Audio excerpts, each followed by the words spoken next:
Red Blue JD.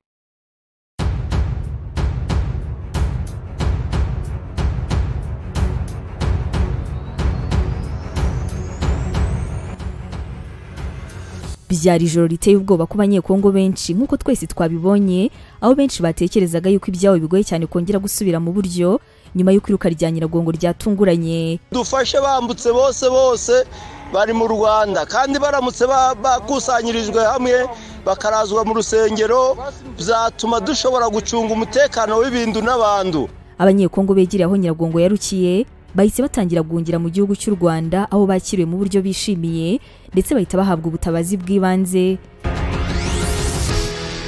Abantu benshi batandukanye hirya no hino barimo baribaza bati none se kwiruka rya Nyiragongo ryari yitezweho kwangiza byinshi bitandukanye n'ibyagaragaye, byaba byatewe n'iki? Ese byabisobanuye yuko rinuka rya Nyiragongo atari ryo nyamukuru ritegerejwe muri kino gihe? Perezida w'igihugu cya Kongo wari mu ruzinduko rw'akazi, amakuru hari n'uko ngo yamaze kugera mu gihugu cya Kongo bitewe na rino ruka ry'ikirunga ryabaye ritunguranye.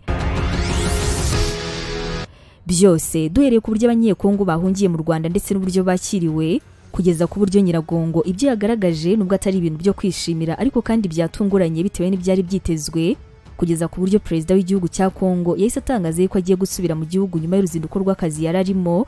Nibyo tugiye kukubwira ngaha kuri Red Blue JD. Ugiye kubana nanjye Abayo Yvette Sandrine.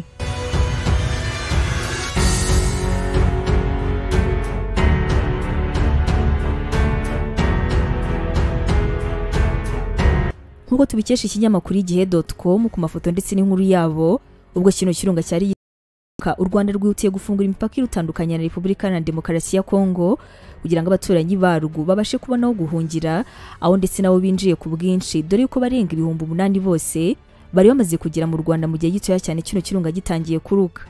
Kugeza ubu ngubu abanyekongo bari hagati y'8,000 ndetse n'10,000 bakaba batangiye gusubira mu gihugu cyabo. Batangiye gutaha rero kuri kino cyumweru nyuma y'uko bamenyeshejwe yuko ikirunga cya Nyiragongo cyagabanyije umuvuduko wo kuruka. Aba baturage bari binjiye ku mipaka ya La Corniche ndetse na Petit Barriere ndetse no mu zindi nzira zitandukanye mu mirenge ya Rubavu, Cyanzarwe ndetse na Bugeshi, bose batangiye gusubira iwabo. Abinjire mu mujyi wa Rubavu barajwe muri Stade Umuganda, bakiriwe neza ndetse bahabwa imikeka yo kuryamaho amwe n'ibiringiti byo kwiyorosa, bahabwa amazi ndetse n'ibyo kurya na Croix Rouge y'u Rwanda, mu gihe abaraye mu mirenge bo bacumbikiwe n'abaturage ndetse baranabagaburira. Nubwo nyamara ariko bakiriwe mu Rwanda, hakaba hari hashize igihe imipaka ifunga saa 12 z'umugoroba nka bumwe mu buryo bwo gukumira ikwirakwira ry'icyorezo cya COVID-19. Irubavu ku mipaka yombi abanyekongo barura uvunganzoka abatinjiriye mu Rwanda bakaba bahungiye mu bindi bice bitekanye. Mu kugera mu Rwanda rero bakaba bakirwaga mu buryo buri mu mucyo cyane, bamwe bagacumbikirwa n'abaturage bagenzi babo, abandi bakajyanwa muri stade ya Rubavu. Aho bahungiye rero hari inzego z'ubuyobozi guhera ku muyobozi w'umudugudu kugera ku buyobozi bukuru, harangiza hakiyongeraho ingabo ndetse na polisi kugira ngo umutekano wabo ube wizewe. Ambasaderi w'u Rwanda muri Repubulika ya Demokarasi ya Kongo Vincent Karega mu ijoro rishyira kuri kino cyumweru akaba yanditse ku rukuta rwe rwa Twitter agira ati imipaka y'u Rwanda irafunguye kandi kwakira abaturanyi bacu birimo gukorwa mu mahoro. Nta gufunga imipaka uko ariko kose kwabayeho, ahubwo habayeho uburyo bwo kwinjira mu gihugu buteguye neza. Hari amashusho yandi rero yagiye hanze agaragaza abanyekongo benshi birukanka cyane mu gihe riri binjira ku mupaka wa La Corniche, aho kuri uwo mupaka hari abayobozi baberekaga inzira yo kunyuramo bababwira bati nimwihute nimwihute.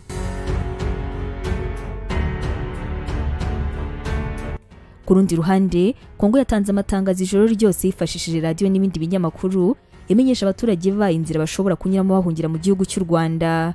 Kugeza ubu rero nubwo ikirunga cya Nyiragongo cyatuje, nyamara abaturage baracyafite inkeke kubera imitingito yakurikiye iruka ryacyo.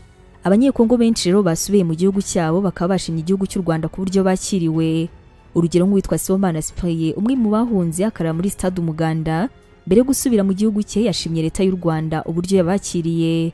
Ati nimugoroba twatunguye no kubona ikirunga gitangiye kuruka, hanyuma rero bahise badusaba guhunga.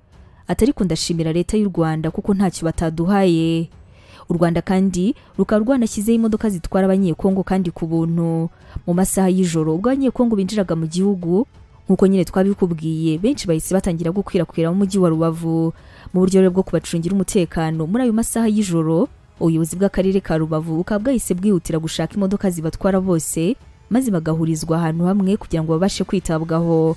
Ubuyobozi bwa Rubavu rero bukaba bwakodesheje kwasiteri maze zitambagira umujyi wose zitwara abanyekongo zikabageza kuri stade Umuganda aho bitabwagaho. Bahawe amazi rero yo kunywa, bahabwa ibyo kurya nk'amandazi ndetse n'ibiringiti byo kwifubika, mbega mu by'ukuri bahawe iby'ingenzi bari bakeneye. Mu gitondo rero ubwo kino kirunga cyari kimaze kurekera kuruka, izi modoka zikaba nanone zifashishijwe mu gucyura abanyekongo by'umwihariko abafite ubumuga, abagore batwite ndetse n'abarwayi. Ababyeyi babo u Rwanda rukaba rwashyizeho imodoka zo kubacyura zirimo kuzenguruka umujyi wose zibashakisha. Abanyarwanda bakaba bashimiwe kandi urugwiro berekanye ubwo abanyekongo bahungaga binjira mu Rwanda. Ambasaderi Rafiki akaba yashimiye abaturanyi bo mu Rwanda uko bakiriye abanyekongo. Amatangazo yanyuranyuranagamo aho abaturage bari bacumbikiwe mbere yo gusubira mu gihugu cyabo yabazaga abantu bafite ibibazo byihariye kugira ngo babashe kwitabwaho byihariye. Mu mashusho Ambasaderi Rafiki yashyize ku rukuta rwe rwa Twitter hakaba humvikanamo itangazo ryabazaga riti uramutse utwite, uramutse ufite umurwayi cyangwa se ufite umwana ufite munsi y'amezi 6 bivuge. Ryakomezaga rivuga riti bibwira umupolisi cyangwa se umusirikare wese ubonye hafi yawe.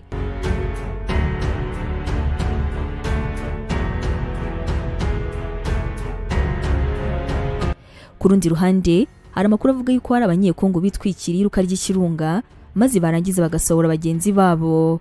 Guhera saa moya z'umugoroba mu mujyi wa Goma abantu bari uruvunganzoka nk'uko twamaze kubibona. Abagore, abagabo ndetse n'abana banyuranyuranagamo na moto n'imodoka zagendaga amasigamana. Hari amafoto yakwirakwiriye ku mbuga nkoranyambaga agaragaza ababyeyi bikoreye imikeka hamwe n'ibikapu bahetse abana babo biruka kibuno mpamaguru bahunga iruka rya Nyiragongo. Bivuga yuko rero hari ababonye abandi bahunga maze aho kugira ngo babakurikire bakigumira mu mujyi wa Goma ahubwo basahura. Byakozwe rero n'insoresore ziri ayo maduka ndetse no mu ngo z'abari bamaze kwambuka mu Rwanda zirangije zirabacucura. Andi makuru kandi ahari ni uko ibikoma by'ikirunga byageze no hafi y'ikibuga cy'indege cya Goma. Mu masaha y'ijoro ibikoma by'iruka ry'iki kirunga byageze no mu kibuga cy'indege cya Goma maze byangiza ibikorwa remezo biri hafi aho birimo n'inzu z'abaturage. Hari amashusho yakwirakwiriye ku mbuga nkoranyambaga agaragaza ibikoma bya kino kirunga biri hafi mu nkengero z'ikibuga cy'indege cya Goma. Mu bice bya Goma ndetse no mu nkengero zayo mu Rwanda mu masaha y'itondo humvikanye umutingito udakanganye watewe n'iruka rya kino kirunga. Ni ku nshuro ya 35 ikirunga cya Nyiragongo cyari kirutse nubwo bitazwi neza igihe cyatangiriye kuruka. Ababikurikirana bavuga yuko byatangiye mu mwaka w'1882.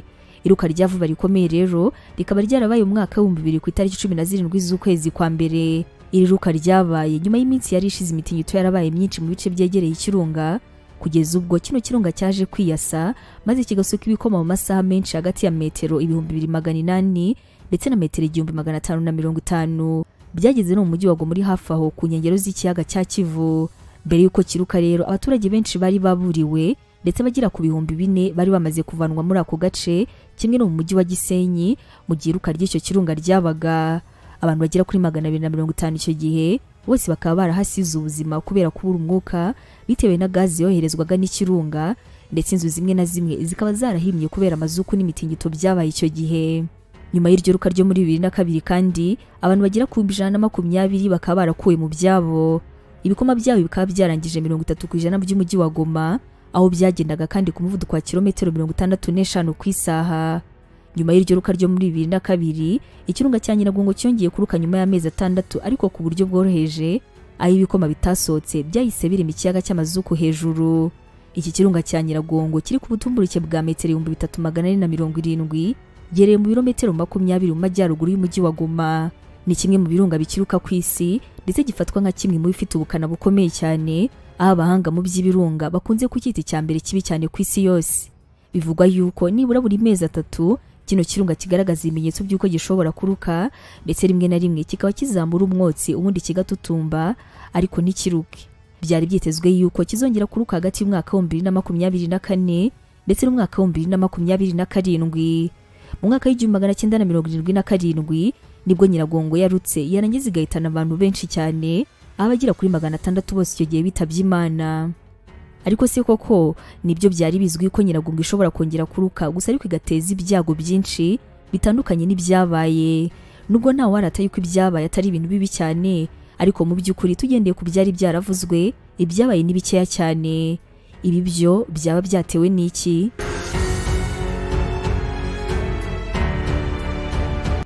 Amakuru dukesha itangazamakuru ryo muri Repubulika ya Demokarasi ya Kongo yanditswe n'ikinyamakuru igihe.com agaragaza yuko kino kirunga kuri iyi nshuro cyatangiye kuruka saa moya z'ijoro ugendeye ku isaha ya Kigali ndetse no ku isaha ya Goma.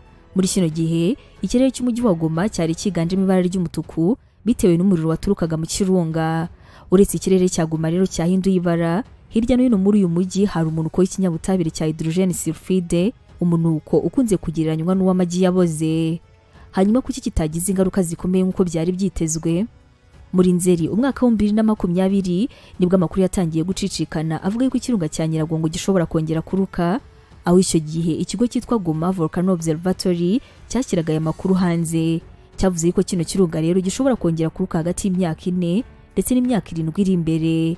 Iki gihe kandi kino kigo cyavuze yuko mu gihe kino kirunga cyaba kirutse bishobora guteza ingaruka zikomeye kurusha izabayeho mbere, biturutse ahanini kuko batuye umujyi wa Goma n'uwa Rubavu bihana imbibi bariyongereye kandi bamwe bagatura hafi y'inzira zinyuramo ibikoma byacyo. Bukari nabwo bwahise butangaza yuko kino kirunga cyarukaga mu mwaka w'1977 cyahitanye abantu barenga 600 bose bakitaba Imana, hanyuma kandi abarirwa mu bihumbi bakava mu byabo.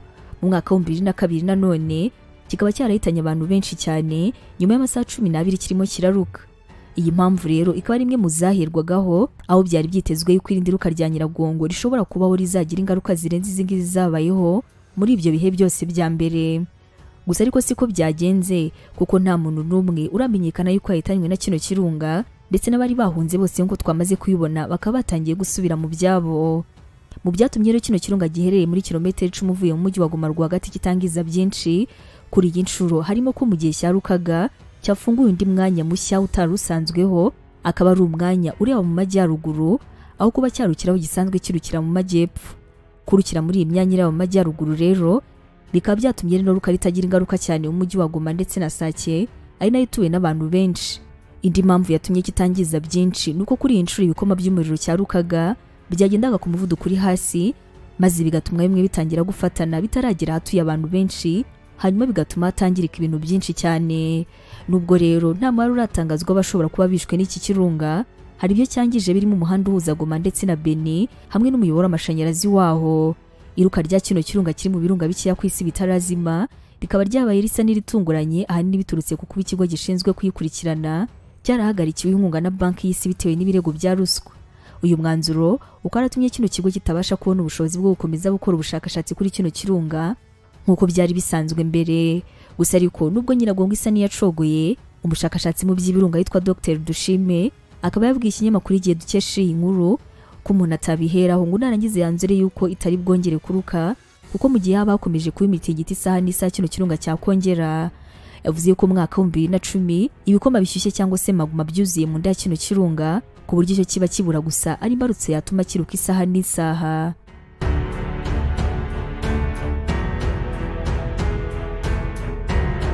Hagati aho ngaho kandi Perezida Felix Tshisekedi wari uri mu ruzinduko rw'akazi Burayi nawe yise atangaza yuko agiye kuva Burayi gitaraganya kubera uruka rya Nyiragongo. Ibiro bya Perezida wa Repubulika niryo yatangaje yuko Perezida Felix Tshisekedi kuri iki cyumweru ari buze gusubira mu gihugu cye avuye i Burayi kugira ngo afashe mu bikorwa by'ubutabazi biturutse ku iruka ry'ikirunga cya Nyiragongo. Ibiro bya Perezida wa Repubulika rero bibinyujije kuri Twitter byatangaje yuko Perezida Tshisekedi arimo gukurikiranira hafi ibibazo by'umutekano hamwe n'ubuzima bw'abaturage byatewe n'iruka rya Nyiragongo. Ku rundi ruhande, Tshisekedi akaba yihanganishije abaturage batuye hafi y'ikirunga cya Nyiragongo, abizeza yuko leta iri buze gukomeza kubaba hafi kandi abasaba gukomeza kwigengesera. Ngayo rero amakuru agezweho ngo twari twakomeje kubikwizeza yuko turi buze kuza gukomeza kuyakubwira. Wakoze nawe kuyakurikirana, turacyari kumwe no mu bindi biganiro aho wari kumwe nanjye Abayo Yvette Sandrine.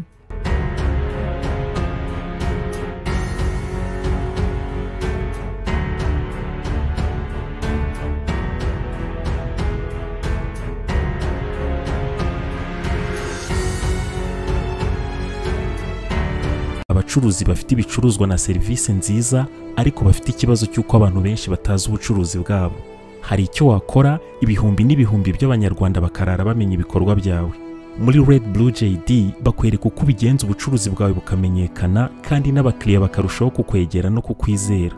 bafotora ibikorwa byawe bagasobanura ubuziranenge bwabyo bakanabimurikira abakiriya, bafotora abageni bakanababikira video z'ubukwe bwabo kuri YouTube ku buryo nta kibazo cyo kongera kubura amashusho cyabaho. Abaririmbyi babakorera amashusho y'indirimbo zijyanye n'igihe bakanabafasha kumenyekanisha ibihangano byabo. Abantu basobanutse bamaze kumenya ibyiza byo gukorana na Red Blue JD, abakorera munsi y'isoko rya Kimisagara werekeza Nyabugogo. Wahamagara kuri 0788 36 53 55. Byigeze bikubaho kwitabira ibirori, inama cyangwa se ibindi bikorwa bikaba uhari ukabikurikirana kuva bitangiye kugera bisoje, ariko nyuma y'ukwezi kumwe ugatangira kwibagirwa bimwe mu bice by'uko uwo muhango wagenze kandi wari uhari? Niba urimo kureba aya mashusho nuko udashobora kwihanganira kureba amashusho no kumva amagambo atari meza. Turi miliyari 7 z'abantu kuri iyi si. Abarenga miliyari 4 muri twe dukoresha internet. Buri wese muri twe arihariye, ateye ukwe, afite ibyo akunda ku giti cye adahuje n'undi wari we wese. None niba dutandukanye, kubera iki twagira ubwoko bumwe bw'ibirori? Kubera iki inkuru zacu abantu bazi barakimwe? Ntabwo bikiri ibanga ko ari we wese ko uyu munsi Red Blue JD ari kompanyi ifata amashusho ikanayatunganya igakoramo inkuru cyangwa se ibyegeranyo bidashobora guhaza ijisho cyangwa se ugutwi ko ari we wese inshuro imwe. Red Blue JD ni inkuru yo kubara, ariko cyane cyane ni inkuru ivuga uburyo abantu bafata amafoto meza y'ubukwe n'ibindi birori. Inkuru y'uburyo babika amashusho y'ibirori n'ibindi bikorwa kuri internet, ubwo ukabubonye uburenganzira bwo gutunga amashusho yawe ubuzima bwose. Nta muntu nzi wakoze ibirori, inama n'ibindi bikorwa ngo areke gushimishwa no kongera kugira bya byishimo cyangwa se kwiyumva nk'uko yiyumvaga cya gihe. Ibi bikaba atagombye gusubiramo bya birori, ahubwo akabikesha amashusho n'amafoto yafashwe mu buryo bwiza. Umuntu wese uvuze ibirori bishingiye ku muryango no ku mibanire abavuze ubukwe.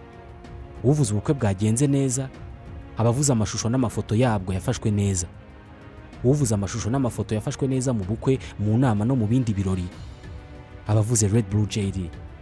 Red Blue JD ni indi nyito bakoresha iyo bashaka kuvuga filime mbara nkuru zikozwe mu mashusho meza n'ubutumwa butava mu mutwe w'uwabwumvise. Hari ikibazo kimwe kirebana n'iyi ngingo. Ibi byose mwabikoraga mute Red Blue JD tarazi? Abakorera munsi y'isoko rya Kimisagara werekeza Nyabugogo. Wahamagara kuri 0788 36 53 55.